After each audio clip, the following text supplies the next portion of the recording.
አዶናይ ደግሞ ለሊያሾ ምላሽ ሰጥቷታል። በጣም አዶናይ ግን በጣም ተመጻደቅ። አዶናይ ራስን ከፍ ከፍ አደረክ እባክህ ራስን አትስቀለው ላላችኝ ሰዎች ማለት ነው። ከዚህ ቀደም እንግዲህ ሊያሾ ለአዶናይ ራስን ከፍ ከፍ አታርግ ራስን በጣም ሰቀልክ ምናምን ስትለው እንደነበር እናስታውሳለን። እና ለዛም እስኪ አዶናይ ደግሞ ለሊያሾ ምላሽ ሰጥቷታል። መጀመሪያ ሊያሾ ምን ስትለው እንደነበር ሰምተን እንመለስና ከዛ ደግሞ አዶናይ የሰጣትን ምላሽ ደግሞ እንሰማለን ማለት ነው። ግን ደግሞ እውነት ነው የምናገረው፣ ሐቂቃ ነው የምናገረው። መደነቅ ትችላለህ በጣም አዶናይ ግን በጣም ተመጻደቅ። ጋይስ ታዝባችኋል። አዶናይ ግን በጣም ተመጻደቀ። አይ ሚስ ጆን ዳንኤል። አዶናይ ራስን ከፍ ከፍ አደረክ እባክህ ራስን አትስቀለው ላላችኝ ሰዎች ማለት ነው። ጋይስ እኔ ራሴን ከፍ ከፍ አድርጌ አላውቅም እውነት ለመናገር። አይ ቲንክ ሜቢ ከፍታዬ እየታያችሁ እናንተ ልትሆኑ ትችላላችሁ።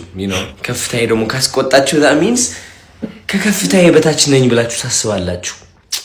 ስለዚህ ችግሩ እኔ ላይ ሳይሆን እናንተ ላይ ነው ማለት ነው። ከፍታችሁ ከፍ አድርጉት፣ እኩል እንሁን እስኪ አብረን። እኔ እዛው አልያዝኳችሁ እንግዲህ ከፍ በሉ ራሳችሁ። ከፍ እምነት እኮ ነው የሚጎድለው። አዶናይ ሰው ነው ያራል፣ ሱሪው የሚለብሰው እንደኔ ነው። ስለዚህ እኔም ከፍታ ላይ ነኝ፣ ሁለታችን ከፍታ ላይ እንሆናለን፣ አብረን እንለወጣለን፣ እናድጋለን፣ እንበለጽጋለን ማለት ነው። ተሳወደዝ ነው። እወዳችኋለሁ። እንዋደድ። በቂ ምላሽ ሰጥቷታል ብዬ አስባለሁ።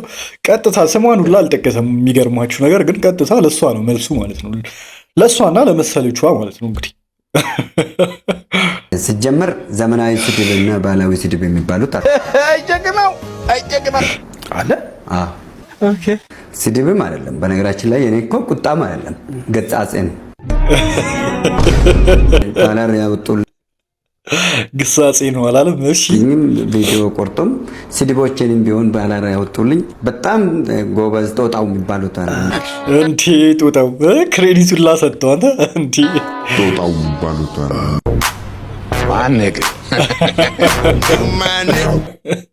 ምን ይላል ጦጣው ኮመንት ላይ? ባለስልጣን ዘመድ አለኝ ማለት ነው።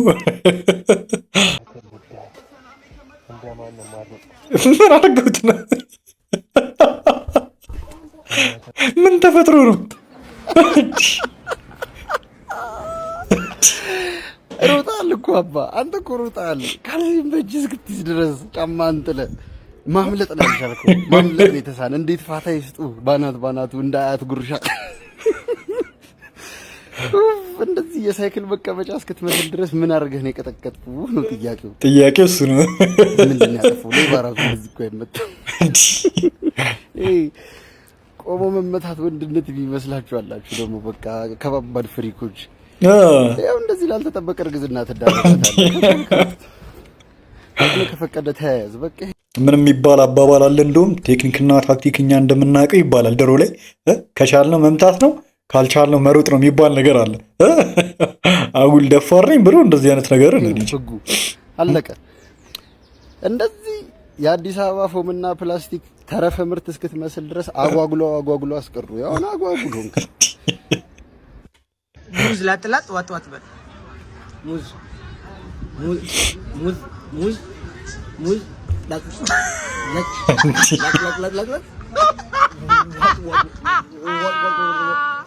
የሆነ ጊዜ ላይ በእድሜ ከሚያንሰኝ ልጅ ፍቅር ይዞኝ ነበር።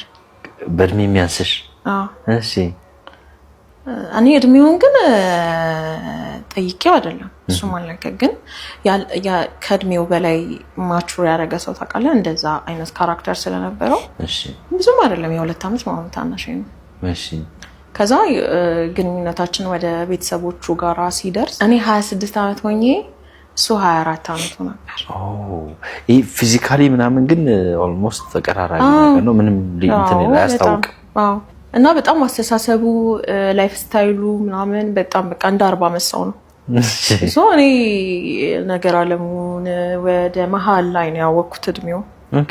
ከዛ የወንድሙ ጓደኞች ምናምን ልጅ ነው ይሉኛል። በጣም አቢዩዝ ተደረግኩ ነበረ። እሱ እኮ ልጅ ነው። እና ልጅ ነው ስራውን እየሰራ አይደለም፣ ፎከስድ አይደለም። በቃ የሆነ ስራ አቋርጦ አንቺ ጋር ይመጣል። በቃ እሱ አሁን ለሱ በጣም ልጅ የሚባል ለወንድ ልጅ የሚባል ነው። በጣም ነው የደበረኝ የሆነ ሰዓት። እሺ። ከዛ የሆነ ቀን ቁጭ ብለን ከእህቴ ጋር እያወራን ምናምን እሱ ብቁ ነኝ ብሎ ሴት ጋር ከሄደ በኋላ ቤተሰቦቹ እንዴት ልጅ ነህ ይላሉ። ልጅ አለመሆኑን እኮ ቼክ አድርጎ ነው ሴት ጋር የመጣው አይደል? እሱ ነው። እሺ እና ልጅ አለመሆኑን ደግሞ አውቃለሁ እኔ። እውነት ነው። እሺ ለምንድን ነው ከነሱ በላይ እኔ ነኝ የማውቀው ልጅ አለመሆኑን። ግን ልጅ ነው የሚለው ነገር በጣም እንትን አለኝና እና ከዛ ከእህቴ ጋር እያወራን በጣም የኢትዮጵያ ወላጆች እኮ ልጆቻቸው ልጅ ነው ይላሉ። ታውቂያለሽ፣ በተለይ ወንድ ልጆቻቸው የሚያድግ አይመስላቸውም ምናምን። ከዛ የሆነ የእናት ካራክተር አድርገው ነው ምናምን ቲክቶክ ላይ ፖስት አደርገዋለሁ። ፖስት ሳደርገው ግን የእሱ ቤተሰቦች እንዲያዩት ብቻ ነበር። ምንድነው የሰራሽው ኮንተንት? በእውነተኛ ታሪክ ላይ የተመሰረተ ነው የሳሚ እናት የሚለው ነገር። በቃ ለካራክተሩ የ24 ዓመት ወጣት ነው። እናትየው በጣም ልጅ ነው ትለዋለች።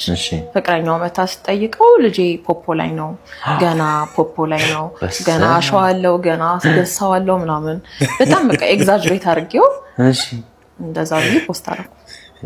አረ ትችያለሽ ይመችሽ። እንዲ ማለት ይሄን ፖስት ያደረግሽው ከሱ ጋር አቆማችሁ? በቃ በቤተሰቦቹ ምክንያት እንዴት አቆማችሁ? ላይ ተነጋገራችሁ? በጣም ያሳዝናል ግን እውነት እንዲ ቤተሰብ ጣልቃ ገብቶ ግንኙነት እንደዚህ አይነት ግንኙነትን እስኪ ሁለት ትላልቅ በሆኑ ሰዎች መሀል ገብቶ ቤተሰብ እንዴት ነው እንደዚህ አይነት ግንኙነት ሊያስቆም የሚችለው? አስባችሁታል? በጣም ያሳዝናል በዚህ ዘመን ያው ማለት ነውና እንደዚህ አይነት ግንኙነት ግን ሲኖራችሁ ቤተሰብ ጣልቃ ባታስገቡ ባይ ነኝ እኔ። እውነት ለመናገር የምታገቡትን ሰው ቤተሰብ ሊመርጥላችሁ ይገባል ብዬ እኔ አላምንም። እናንተ ናችሁ እንጂ የምታገቡት ያንን ሰው፣ ቤተሰባችሁ አይደለም እንግዲህ ያንን ሰው አግብቶ የሚኖረው እና እናንተ የመምረጥ እንደዚህ አይነት የትዳር አጋራችሁን እድሜ ልክ እኮ አብራችሁ የሚኖር ሰው ነው ያ ሰው እና እናንተ የመምረጥ መብት አላችሁ ብዬ አስባለሁ። እና እኔ እንጃ እንደዚህ አይነት ቤተሰቦች እኔ ግራ ነው የሚያጋቡኝ።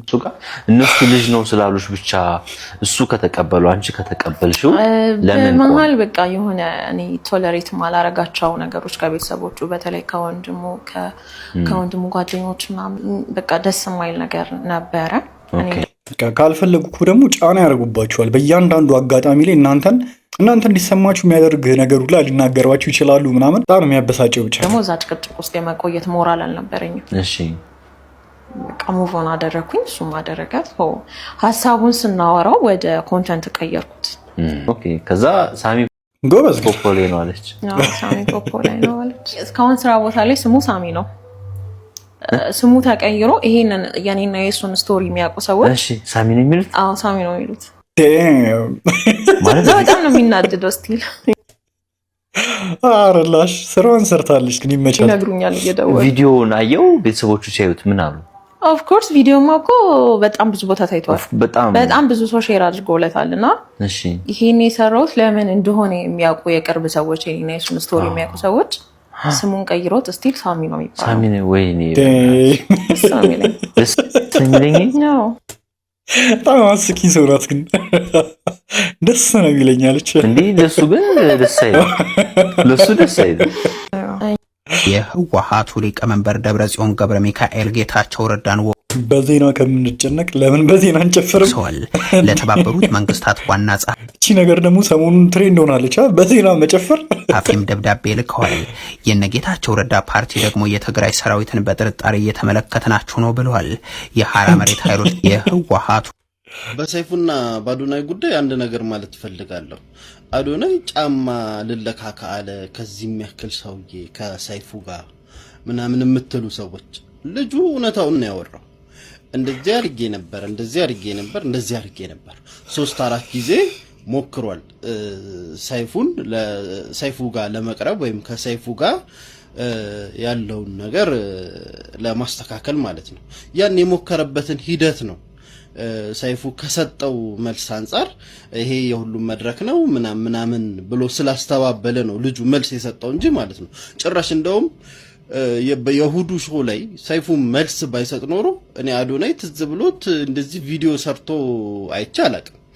ሲቀጥል የመለሰበት መንገድ ራሱ ደግሞ ማን ነው እጅግ በጣም የበሰለ። እኔ በበኩሌ ማን ነው እኔ ከአዶናይ በዚህ ያህል ልክ ብስለት አልጠብቅም። እኔ ከሰይፉ ነበር እንደውም ይሄን ብስለት የምጠብቅ የነበረው እና እኛ የምናቀርበው ምንድን ስነ ምግባር ያላቸውን ምናምን ያለው ደግሞ እንዴ ስንት አንድ ማስታወቂያ የሰራች ሞዴል የቀረበችበት ሾው አይደል እንዴ? ያ ማለት የሰይፉን በጎ ስራ አንከደውም። ሰይፉ ብዙ በጎ ነገሮች ሰርቷል። እስቲል እየሰራ ነው። በድብቅም በጣም ብዙ ያልተነገረለት በጎ የሚሰራ ሰው ነው። ነገር ግን እዚህ ሾው ላይ ስንመጣ ግን ማለት ነው ከአዶናይ የወረዱ ማአት ፋውል የሰሩ እንዴ በወንድ ገንዘብ ላይ ላይፋቸውን ያስተካከሉ ሴቶች አልቀረቡም? ቀርበዋል እኮ። ለምን እውነታውን እንክዳለን? ስም እንጥቀስ እንዴ? እንደው የጫማ መለካካት የምናምን ጉዳይ ሳይሆን ለተባለበት ነገር ስሙ ለተጠራበት ነገር የ50 ሚሊዮን ብሩ ታሪክ ትዝ ካላችሁ አንድ ባለሀብትን 50 ሚሊዮን ብር ጠይቃ አንድ አርቲስት ቀርባ ትዝ ይላችኋል አይደለ? እሷን ለማለት ይመስለኛል እንግዲህ አዶናይ ወጥቶ መልስ ሰጥቷል። ያም ደግሞ በቃ ተገቢ ነው። ምንም እንዲህ ነው እንዲያ ነው የሚያስብለው ነገር አይታየኝም። ሲቀጥል ሌላው ደግሞ ምንድነው እዚህ ጋር ከሰይፉም አንፃር የተነሳው ወደ ዘር የወሰዳችሁ ሰዎች አላችሁ፣ ወደ ብሔር ምናምን ኖ ሰይፉ ብሔሩ ከልጁ ጋር ተመሳሳይም ቢሆን ማለት ነው በቃ ማረግ የሚፈልገውን ነው የሚያረገው፣ ወይ ማቅረብ የሚፈልገውን ሰው ነው የሚያቀርበው፣ ወይ ማግነን የሚፈልገውን ሰው ነው የሚያገነው እንጂ የአዶናይ ዘር እንደዚህ ስለሆነ ምናምን በሱም አልስማማም። ልጁ ግን በቃ የሰጠው መልስ እጅግ በጣም ተገቢ፣ እኔ እንደውም የበሰለ በቃ ከሱ ያልጠበቅኩት የህወሓቱ ሊቀመንበር ደብረጽዮን ገብረ ሚካኤል ጌታቸው ረዳን ወቅሰዋል። ለተባበሩት መንግስታት ዋና ጸሐፊም ደብዳቤ ልከዋል። የነጌታቸው ረዳ ፓርቲ ደግሞ የትግራይ ሰራዊትን በጥርጣሬ እየተመለከተ ናቸው የዚህኛሽ ምን ይባላል ብለዋል። የሐራ መሬት ኃይሎች በበኩላቸው ከሰሞነኛው የድሮን ጥቃት ጋር በተያያዘ ምላሽ ሰጥተዋል። ህወሓት የብልጽግናው መንግስት በትግራይ ኃይሎች ላይ ያደረገውን የድሮን ድብደባም የፕሪቶሪያውን ስምምነት የጣሰ በሚል መግለጫ ማውጣቱ ይታወሳል። ከዚህ ጋር በተገናኘ የድርጅቱ ሊቀመንበር ይቻላል እንደዚህ የህወሓቱ ሊቀመንበር ደብረጽዮን ገብረ ሚካኤል ጌታቸው ረዳን ወቅሰዋል። ለተባበሩት መንግስታት ዋና ጸሐፊም ደብዳቤ ልከዋል። የነጌታቸው ረዳ ፓርቲ ደግሞ የትግራይ በቃ ወጣቱ እንግዲህ ጦርነት አንፈልግም እያለ ይገኛል። በዜና ራሱ እየተጨፈረበት ነው ያለው። ምን ትላላችሁ እስኪ በዚህ ነገር? በጥርጣሬ ሰላም ተስፋዬ በቅርቡ ያለችው ነገር እስኪ የገባው ሰው አለ? ቤት ለመቀመጥ በጣም ኪዩት ነኝ ብላለች። በጣም ስላማረብኝ ወይም በጣም ስላጌጥኩኝ ቤት መዋል የለብኝም መታየት አለብኝ እያለች ነው ብለው እንግዲህ ጉርሻ ፔጆች ፔጃቸው ላይ ለቀውታል። አንዳንዴ እኮ በቃ ስጠፉ ጊዜ መነጋገሪያ ደግሞ ትፈልጋላችሁ። የሆነ በአዲስ ስራ ብትከሰች አሪፍ ነው። አዲስ ፊልም ምናምን ይዘሽ መተሽ በእንደዚህ አይነት ነገር እንግዲህ መነጋገሪያ ለመሆን ከምጥሩ አርቲስቶቻችን አዲስ ስራ ደግሞ ይዛችሁ ብትመጡ ጥሩ ይመስለኛል። ሰላም፣ እንዴት ናችሁልኝ? እስኪ ዛሬ ደግሞ እዚህ ላይ የምናየውን የትውልድ ክፍተት ወይ ደግሞ ጄኔሬሽናል ጋፕን እስኪ እኔ ሁለቱን መርጫለሁ።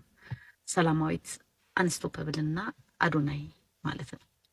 ሰላማዊት እዚህ ቪዲዮዋ ላይ ምን ትለናለች? ወላጆች እደጉ ስላበላችሁን ስላጠጣችሁን ብቻ ያኖራችሁን ይመስላችኋል ትለናለች።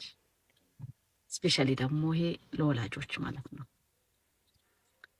እዚህ ውስጥ ያለው የትውልድ ክፍተት በጣም ትልቅ ነው። ምክንያቱም እኔ ተወልጄ ባደግኩበት ጊዜ መብላትና ማጠጣት ወዘ ቬሪ ቢግ ዲል። ወላጅ ካለበሰ ካበላ ካጠጣ፣ እንደውም ማልበስ ራሱ በኋላ ነው። ካበላ ካጠጣ ወዘ ቢግ ዲል ነበረ ማለት ነው። በሰላማዊት ትውልድ ላይ ስንመጣ ደግሞ ማብላት ማጠጣት የዚህ መጨረሻው ነው ማለት ነው። ወላጅ ሊያረገው የሚገባው የመጨረሻው ነገር ምንድነው? ልጁን አብልቶ አጠጥቶ ማኖር ነው። ከዛ በፊት ግን ወላጅ ከልጆቹ ጋር ሊያደርገው የሚገባ ትልቅ የአእምሮና የነፍስ ምግብ አለ እያለችን ነው ሰላማዊት። ስለዚህ እሱን ማድረግ ካልቻላችሁ ወላጆች አይደላችሁም። ሲጀመር ይሄን የማድረግ ብቃት ከሌላችሁ፣ ይሄን የማድረግ ዝግጁነት ከሌላችሁ አትውለዱን ነው። ካልሆነ ግን ይሄን ስላደረጋችሁ ወላጅን ብላችሁ ራሳችሁን አታስቀምጡ። የትም ብትሉን ይሄን ማድረግ የሚችል ማንም ሰው አንስቶ አብልቶ አጠጥቶ ሊያሳድገን ይችላል። ኤኒዌይ ባይ ኤኒ ሚንስ እናድጋለን ትላለች። ምሬቷ በነገራችን ላይ ውስጧ ያለው ለቅሶ እዚህ ላይ የምታለቅሰውን ስታዩት ማለት ነው ከምር እኔ አልቅሻለሁ። ምክንያቱም እኔ እናት ነኝና ምን ጎድሎኝ ይሆን ለልጆቼ? ምን አይነት እናት ነኝ በእነሱ ፊት፣ በእነሱ ልብ፣ በእነሱ አይን አስብሎኛል ማለት ነውና በቀላሉ ባናየው ዝም ብለን ባናልፈው። ምክንያቱም ይሄ ክፍተት ነው ትውልድን ሙሉ የሚያበላሸው። ይሄ ክፍተት ነው የትውልድን ክፍተት ትልቅ አድርጎ ትውልድ ወደ ትውልድ እየተቀባበልን አንድ እርምጃ ወደፊት እንዳንሄድ የሚያደርገን። ምክንያቱም ጋፓችን ትልቅ ነው። ለእኔ ቫሊው የምሰጠው ነገር በእነሱ ውስጥ ቫሊው የለውም። ለእኛ ቫሊው የምንሰጠው ነገር በእነሱ ውስጥ ቫሊው ሌላ ነው። ስለዚህ እነሱን እናድምጥ፣ እነሱን እንቀበል። እንዴት ነው እንድንሆንላችሁ እንደወላጅ የምትፈልጉን እንበል ልላችሁ ወዳለሁ። በተለይ ደግሞ ለወላጆች ማለት ነው። ምክንያቱም ከነሱ ገፍቶ መጥቷል። ከኛ ሳይሆን እኛ አስበን እንዴው ለኛ እኮ ይሄ ጎለናል፣ ይሄ ማድረግ አለብን እንደዚህ ብለን ብቻም ሳይሆን ከነሱ በራሱ አይኑን አፍጥጦ መጥቷል አሁን። ስለዚህ አሁን በትልቁ የምንጋፈጥበት ጊዜ ላይ ነን ማለት ነውና ይሄኛውን ዝም ብላችሁ ባታዩት ብዬ አስባለሁ። ከዛ ደግሞ እያንዳንዱ ወላጅ ቢያየው ብዬ የምመኘው ቪዲዮ ነው ይሄ ማለት ነው። ሌላኛው ዘ ጀነሬሽናል ጋፕ ማለት ነው በአዶናይና በሰይፉ ፋንታሁን መካከል ያለውን ወስደን የትውልድ ክፍተቱን በትልቁ ማየት እንችላለን ማለት ነው። ሰይፉ እሱ ወንጀል ናቸው ያላቸውን፣ በደል ናቸው ያላቸውን፣ ብልግና ናቸው ያላቸውን ወይ ደግሞ ለማህበረሰቡ ለመነገር አይመጥኑም ያላቸውን ህጸጾች ከአዶናይ ፈልጎ ፈላልጎ እንደዚህ በሰንጢ ማለት ነው ለማውጣት ሲሞክር አዶናይና የአዶናይ ትውልድ ደግሞ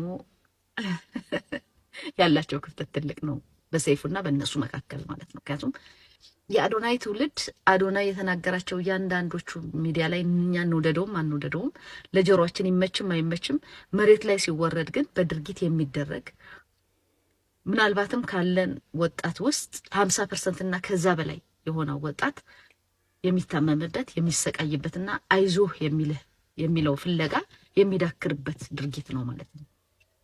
ስለዚህ አዶናይ ለወጣቶቹ ጀግናቸው ነው። ምክንያቱም ህመማቸውን ነው የተናገረው፣ ስቃያቸውን ነው የተናገረው፣ ውስጣቸውን ነው የተናገረው። እነሱ አይደሉም ይሄን ያመጡት፣ ዘመናቸውን ያመጣ በዘመናቸው ያለው ሁሉን ያመጣላቸው ቴክኖሎጂን ጨምሮ ማለት ነው።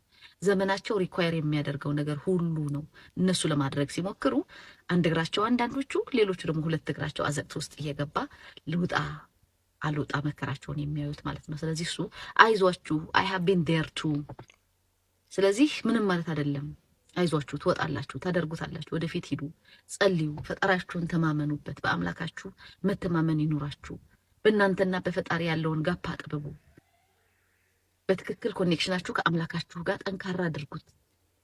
ይሄ ሁሉ ዓለም የሰጠቻችሁን ዝባዘንኪ በሙሉ የማሸነፍ አቅም ታገኛላችሁ ሲላቸው አዶናይ ለነሱ ጀግናቸው ነው፣ ሄሯቸው ነው ማለት ነው።